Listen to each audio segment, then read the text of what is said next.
Hi everyone, this is Neeraj Zeeshan. Viewers, यकीनन आपका weekend बहुत अच्छा जा रहा होगा, तो मैंने सोचा कि क्यों ना मैं भी आऊं और कुछ अपडेट्स आपके साथ शेयर करूं और संडे को मजीद थोड़ा सा इंटरेस्टिंग बनाने में पूरी कोशिश करूंगी। बात करते चले पाकिस्तान के अंदर चैंपियंस कप हो रहा है, जिसका मकसद ये है कि चैंपियंस ट्रॉफी के लिए खिलाड़ी तैयार किए जाएं। और चैंपियंस कप के अंदर अभी तीसरा मैच हमारा हो चुका है, आज चौथा मैच है। कल के मैच के ऊपर थोड़ी सी बात करेंगे, यानी कि पैंथर्स और डॉल्फिन्स के दरमियान था। पैंथर्स के कैप्टन शादाब हैं और सकलैन मुश्ताक जो हैं वो उनके मेंटोर हैं, और सकलैन मुश्ताक के दामाद हैं शादाब। दूसरी जानिब बात करते चले डॉल्फिन्स की, तो डॉल्फिन्स के अंदर जो है वो कैप्टन साउद शकील हैं और मेंटोर जो है वो सरफराज अहमद हैं। लेकिन कल कहीं ना कहीं डॉल्फिन्स हार गए, मैच जीत ना पाए, बहुत ज्यादा रन बना ना पाए, कोशिशें जारी थी मगर कुछ खास कर नहीं पाए। और शादाब की टीम यानी कि पैंथर्स ने तकरीबन उन्हें 300 से ऊपर यानी 328 रन का उनको टारगेट दिया, जिस पर 278 रन जो है वो डॉल्फिन्स बना सके।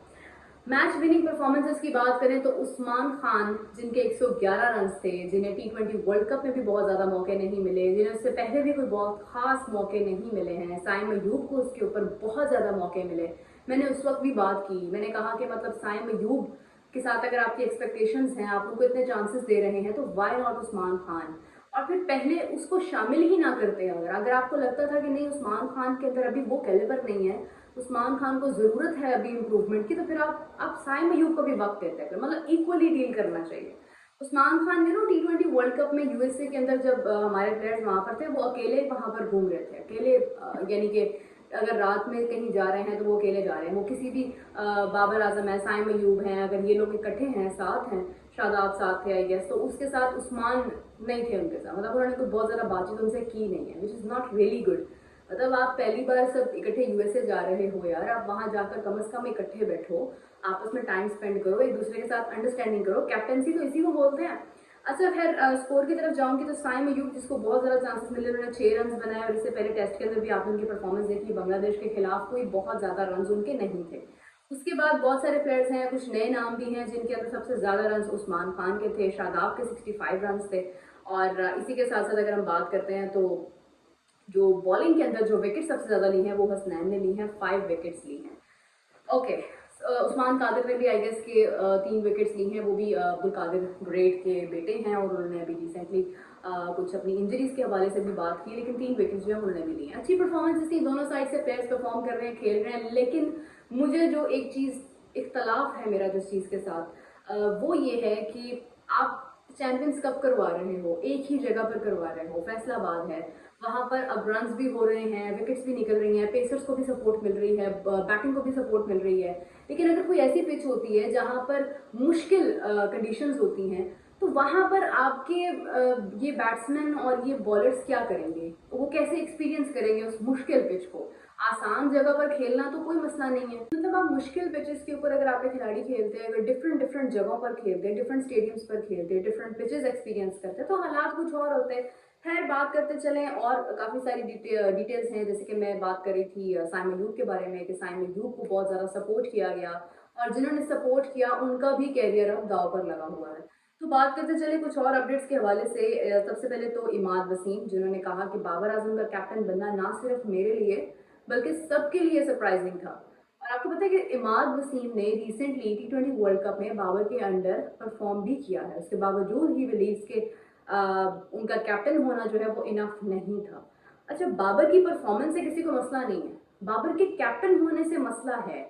पता नहीं क्यों ऐसा लगता है जैसे जब से बाबर कैप्टन बना है उसकी परफॉर्मेंस भी खराब होती जा रही है। बाबर के साथ भी कहीं ना कहीं वही काम हुआ है जो साइम यूब के साथ हो रहा है, मतलब इतने ज्यादा आपने चांसेस दे दिए, इतने ज्यादा मौके दे दिए, इतना ज्यादा बिलीव कर लिया कि एक प्लेयर, मतलब जमीन जमीन पर पाँव नहीं लग रहे हैं, वो वाली सूरत हाल है। और बाबर हमारा टॉप बैट्समैन था, जिसके साथ हमारी बहुत ज्यादा एक्सपेक्टेशंस थी, और उनको इस वक्त इस हाल में देखते हुए तकलीफ तो सबको ही हो रही है। लेकिन अब तो तकलीफ से बढ़कर, मैं लोगों से जब बात करती हूँ तो लोगों के अंदर गुस्सा होता है इस बात का। लोग गुस्सा करते हैं कि भाई हम इनको देखने के लिए जाते हैं टिकट्स खर्च करके, और ये यहाँ पर करते क्या है, मतलब एक ऐसी बॉल पर आउट हो जाते हैं जहां पर कोई शायद कोई बच्चा भी हो तो परफॉर्म कर जाए। ये लोगों के वर्ड्स हैं एग्जैक्टली जो मैं देख रही हूँ, जिनसे बात की जा रही है वहां पर। बल्कि इसी से रिलेटेड एक और भी अपडेट थी कि वहाँ स्टेडियम पर कुछ शौकीन क्रिकेट मौजूद थे, जिन्होंने कुछ पॉलिटिकल स्टेटमेंट्स कहनी शुरू कर दी, नारेबाजी शुरू कर दी, जिसकी वजह से पुलिस ने उनको निकाल कर बाहर फेंक दिया, मतलब बाहर निकाल दिया।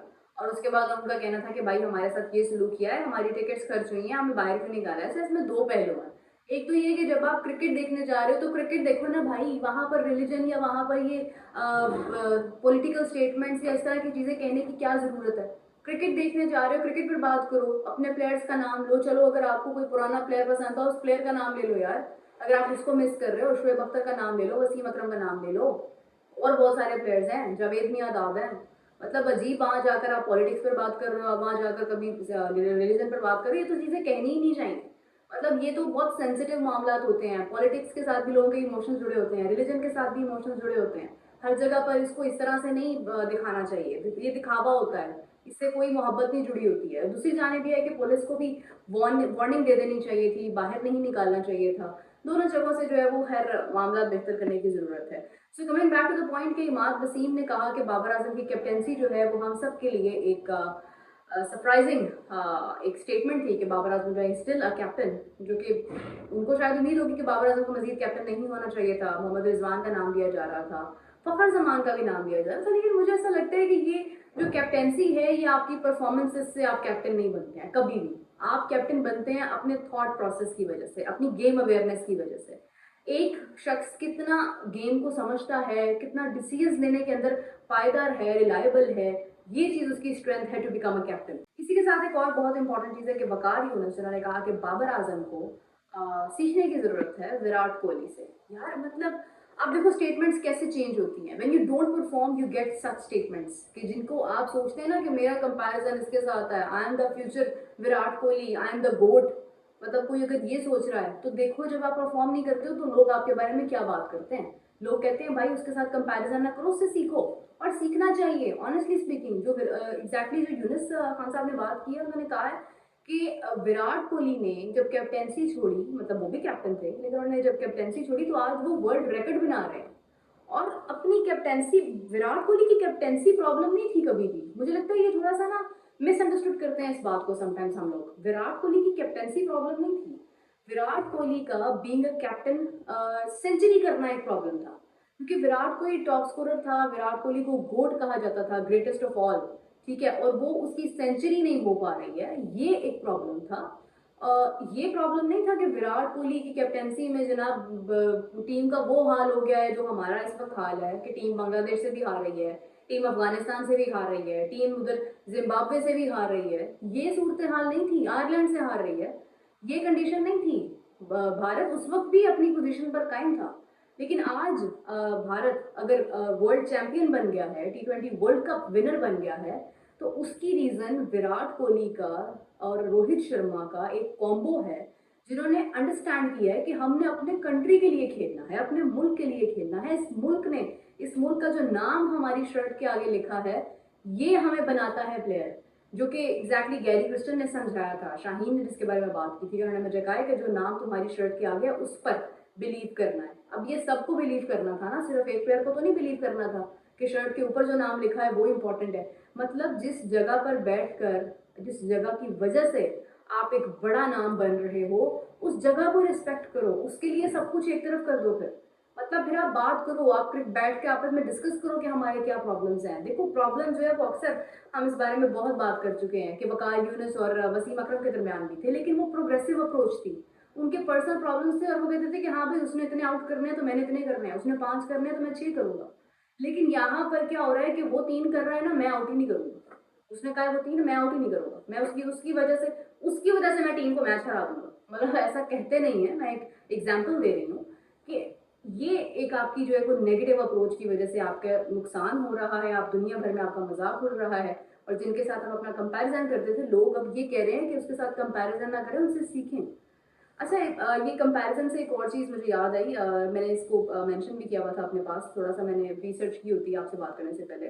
तो श्रीशांत ने कहा कि विष्णु विनोद बेटर है संजू सैमसन से। अच्छा मुझे आप लोग ऑनेस्टली बताएं, जितने भी लोग मुझे देख रहे हैं स्पेशली इंडिया से, मुझे बताएं कि is this right. Sanju Samson की एक परफॉर्मेंसेस हैं भारत के लिए, उन्होंने बहुत अच्छी परफॉर्मेंसेस दी हैं, रन्स भी उनके बहुत अच्छे हैं, फर्स्ट क्लास के भी अच्छे हैं, T20 के भी अच्छे हैं, ODI में भी उनकी अच्छी परफॉर्मेंसेस हैं। लेकिन ये है कि किसी के साथ कंपैरिजन, क्या is this the right time to compare someone? क्योंकि अगर हम देखें तो आईपीएल के अंदर जो है वो उसकी राजस्थान रॉयल्स के कैप्टन भी हैं। मतलब Vishnu Vinod, I I don't know कि is this the right time to compare someone with someone, ठीक है? मतलब आपको लगता है कि आप शायद इसके साथ कंपैरिजन करें कि यार वो मुझसे बेहतर है, दैट्स फाइन। लेकिन ये है कि मुझे लगता है किसी को किसी के साथ कंपेयर करने की ज़रूरत नहीं है। हर इंसान अपनी ज़ात में बहुत अच्छा है, बहुत बेस्ट है, और उसका जो टाइम है वो उसी का टाइम है, उसको कोई और आकर नहीं चेज़ कर सकता। शुएब अख्तर अभी तक एक ही आया है, शुएब अख्तर के बाद कोई और नहीं आया। मतलब अभी तक उतना उस स्पीड को कोई कायम नहीं कर सका।